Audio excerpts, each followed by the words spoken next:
मधुबन के बाबा, मधुबन के बाबा मुरली वाले, आपका क्या कहना, आपका क्या कहना। ओम शांति।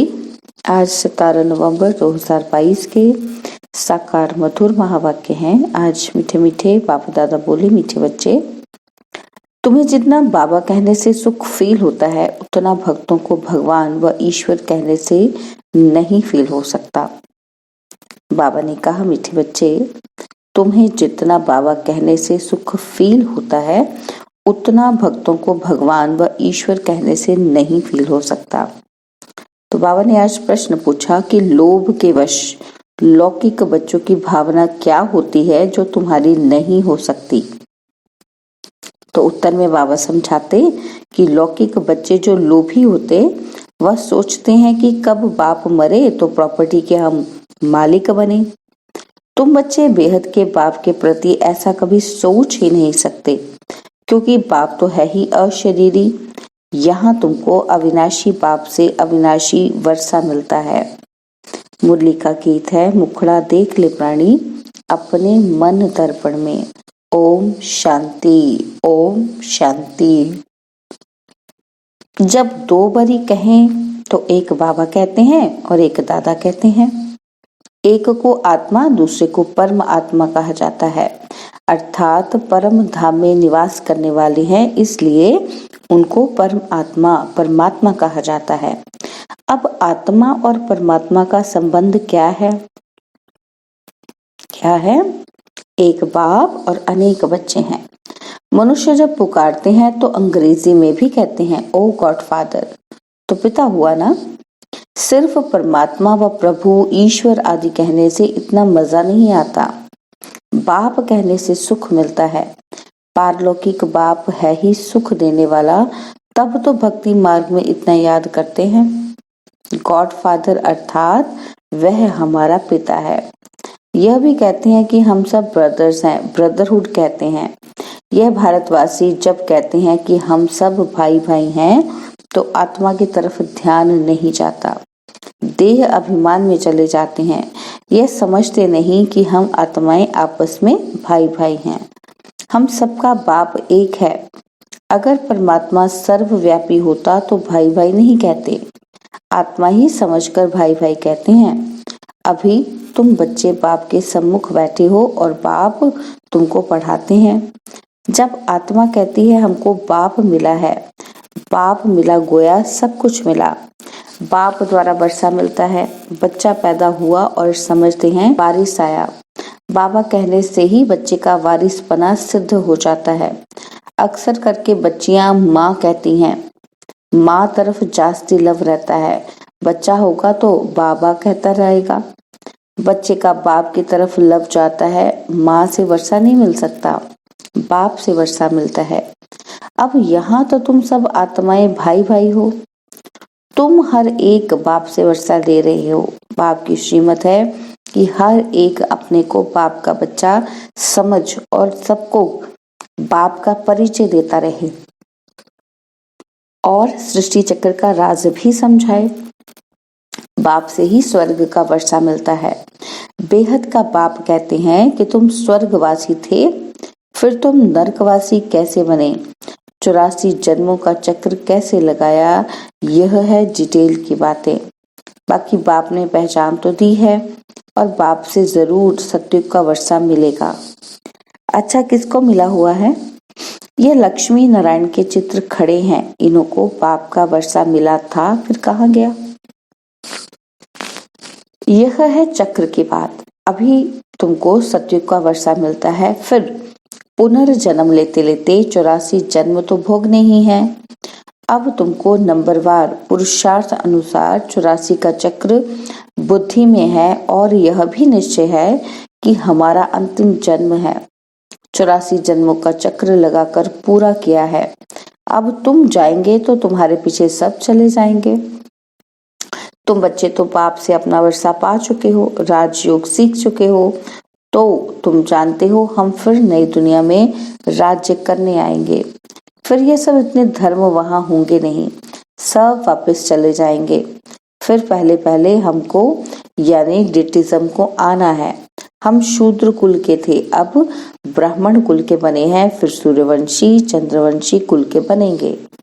हम ब्राह्मण कुल, सूर्यवंशी कुल और चंद्रवंशी कुल के तीनों वर्ष से एक ही वापसी ले रहे हैं। सत्युग त्रेता में कोई धर्म स्थापन करने आता ही नहीं है। भारत का एक ही धर्म रहता है, पीछे बाहर वाले इस्लामी, बौद्धी आदि आते हैं।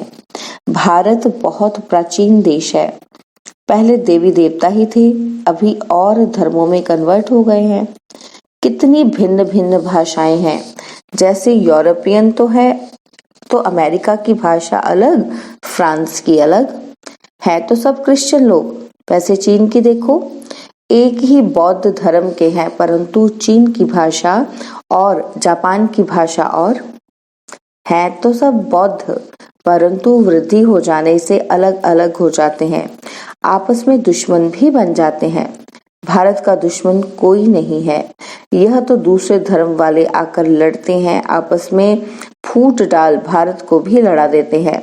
नहीं तो भारतवासियों की आपस में लड़ाई ऐसे कभी हुई ही नहीं है, दूसरों ने लड़ाया लोभ के कारण। यह भी खेल है।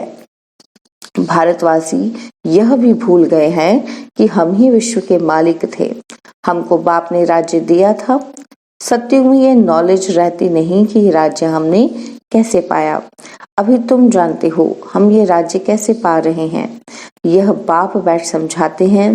है भी बहुत सहज, परंतु मनुष्यों की बुद्धि को ऐसा ताला लगा हुआ है जो यह नहीं जानते कि इन लक्ष्मी नारायण को राज्य किसने और कब दिया, इनों के बच्चे कितने हुए, कुछ नहीं जानते। सत्युग में लक्ष्मी नारायण का राज्य था। सत्युग की आयु कितनी है, कह देते लाखों वर्ष। फिर लाखों वर्ष में गद्दियां कितनी हुई, वृद्धि कितनी हुई होगी, कितने महाराजा महारानी होंगे, लाखों वर्ष में तो अनगिनत हो जाएं। लाखों वर्ष सत्युग के, फिर त्रेता के लाखों वर्ष, कलयुग के भी अभी 40,000 वर्ष और कह देते हैं। इन बातों में किसी की बुद्धि नहीं चलती, इतनी लंबी आयु दे दी है। क्रिएटर, डायरेक्टर, समय आदि सबका मालूम होना चाहिए, परंतु किसी को भी पता नहीं है। कहते हैं कि क्राइस्ट से 3000 वर्ष पहले भारत स्वर्ग था, गॉड गॉडेज का राज्य था। कितना वर्ष चला, कैसे चला, ये कुछ भी नहीं जानते। अगर राधे कृष्ण सत्युग के प्रिंसेस हैं तो उन्होंने भी कोई के द्वारा पद पाया होगा। अगर श्री कृष्ण ने गीता सुनाई तो कब, ये सब बातें बाप ही समझाते हैं। स्कूल में पहले अल्फ बे पढ़ाया जाता है, फिर धीरे धीरे बड़ा इम्तिहान पास करते हैं, तो अल्फ बे की पढ़ाई और पिछाड़ी की पढ़ाई में कितना फर्क होगा। यहाँ भी ऐसे है, जितना पहले समझाते थे उससे सहज अभी समझाते हैं, उससे जास्ती आगे समझाएंगे। कोई नया आता है तो पहले उनसे फॉर्म भराया जाता है, फिर समझाते हैं। परमपिता परमात्मा के साथ आपका क्या संबंध है, जरूर सबका बाप हुआ ना। इन बातों को समझने वाले ही समझते हैं। जब तक हड्डी निश्चय हो कि बेहद के बाप से वर्षा लेना है, पाप स्वर्ग रचते हैं तो जरूर स्वर्ग का वर्षा देंगे। यह उन्हों की बुद्धि में बैठेगा जिन्होंने कल्प पहले निश्चय किया होगा। तुम देखते हो कई बच्चे उठ नहीं सकते, 10-15 वर्ष मेहनत करते आए हैं तो भी समय पर उठ नहीं सकते। कम से कम 3 से 4 बजे उठो। भक्त लोग भी सवेरे उठकर ध्यान करते हैं, जाप करते हैं हनुमान का, शिव का, परंतु उनसे कोई फायदा नहीं। भल करके कोई के लक्षण अच्छे होते हैं, परंतु उनसे कोई को जीवन मुक्ति और मुक्ति नहीं मिल सकती है, उतरती कला होती है। लक्ष्मी नारायण जो सत्युग में राज्य करते थे, वह भी दूसरे तीसरे जन्म में नीचे आते जाते हैं, उतरती कला होती जाती है। आधा कल्प पूरा होगा तो वाम मार्ग में चले जाएंगे, फिर भक्ति मार्ग शुरू होगा। कितने ढेर मंदिर बनते हैं, अभी भी कितने मंदिर हैं, कोई टूट भी गए हैं। वाम मार्ग में जाने के चित्र भी हैं। ड्रेस देवताओं की पड़ी है। वास्तव में ड्रेस उन्हों की अलग थी, पीछे बदलती आई है। कोई की पाक कैसी, कोई की कैसी, कोई का ताज कैसा।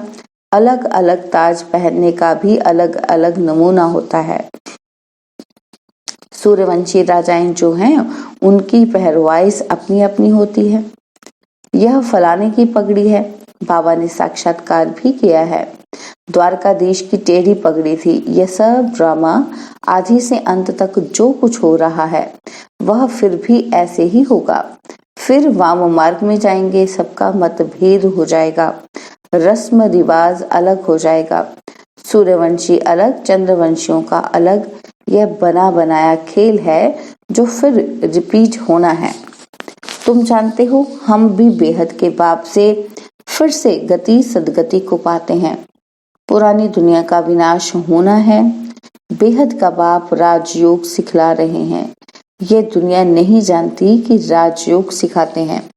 तुम बच्चे अच्छी रीति जानते हो और तुम्हारा बाप से लव है। सबका एक जैसा तो नहीं हो सकता। अज्ञान में भी सबका एक जैसा लव नहीं होता। कोई लोभवश कहते हैं कि बाप मरे तो प्रॉपर्टी मिले। यहाँ शिव बाबा का शरीर तो है नहीं। बाबा तो अविनाशी है। यह शरीर लोन पर लिया है। तुम जानते हो कि हमने पूरे 84 जन्म लिए हैं। बाबा तो पुनर्जन्म नहीं लेते, इस शरीर में प्रवेश कर आते हैं। नहीं तो क्या लक्ष्मी नारायण के तन में आए? वह तो है ही पावन दुनिया के मालिक।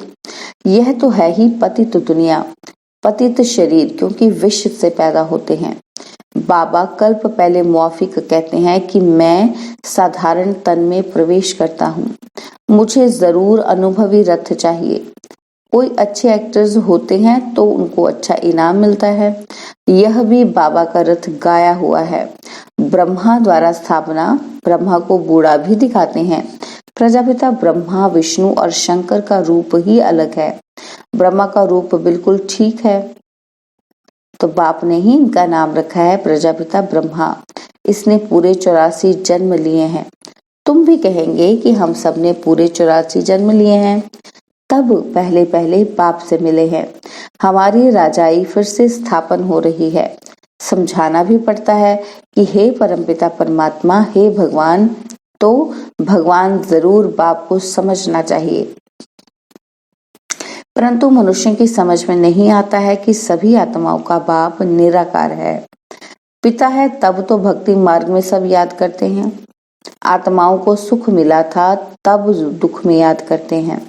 तुम भी आधा कल्प बाप को याद करते आए हो। शुरू शुरू में ही सोमनाथ का मंदिर बनता है तो जरूर बाप को ही याद करेंगे।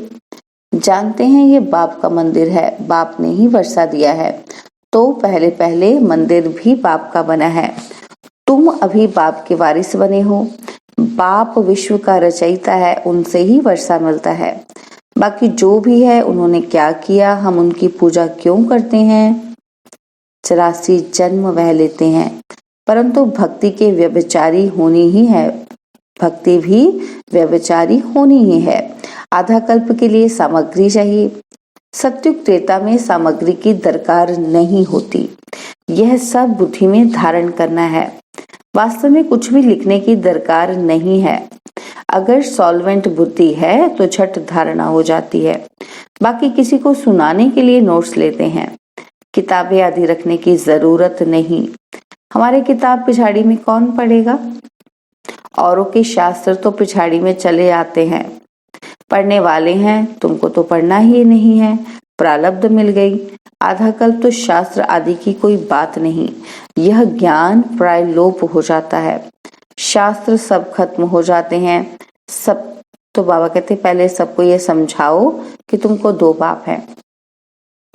जिस्मानी बाप तो है, वह भी उसको याद करते हैं, उस बाप को याद करते हैं। गाया जाता है कि दुख में सिमरन सब करे। यह भारत की बात है। बाप भी भारत में आते हैं। शिव जयंती आती है। तुम कहेंगे हम अपने बाप का फलाना जन्म मना रहे हैं। भल पूछे कि ब्रह्मा कुमार कुमारियां हैं तो जरूर बाप आया होगा। यह है शिव का ज्ञान यज्ञ, तो ब्राह्मण जरूर चाहिए। ब्रह्मा कहाँ से आया? ब्रह्मा को अडॉप्ट किया, फिर बच्चे पैदा होते हैं तो भी इनके मुख से कमल रचते हैं। तो पहले सबको बाप का परिचय देना है। अच्छा, मीठे मीठे सिकिलदे बच्चों प्रति माता पिता बाप दादा का याद प्यार और गुड मॉर्निंग। रूहानी बाप की रूहानी बच्चों को नमस्ते। हम रूहानी बच्चों की रूहानी बाप दादाजी को दिलवा जान सिकवा प्रेम से नमस्ते। ओम शांति। प्यारे बाबा, मीठे बाबा, मेरे बाबा, शुक्रिया बाबा, शुक्रिया बाबा, शुक्रिया बाबा। धारणा के लिए मुख्य सार है। पहला पॉइंट है, सवेरे सवेरे उठकर बाप को प्यार से याद करने की आदत पक्की डालनी है। कम से कम 3-4 बजे जरूर उठना है। सेकंड पॉइंट है, बेहद बाप से सच्चा लव रखना है। श्रीमत पर चल पूरा वर्षा लेना है।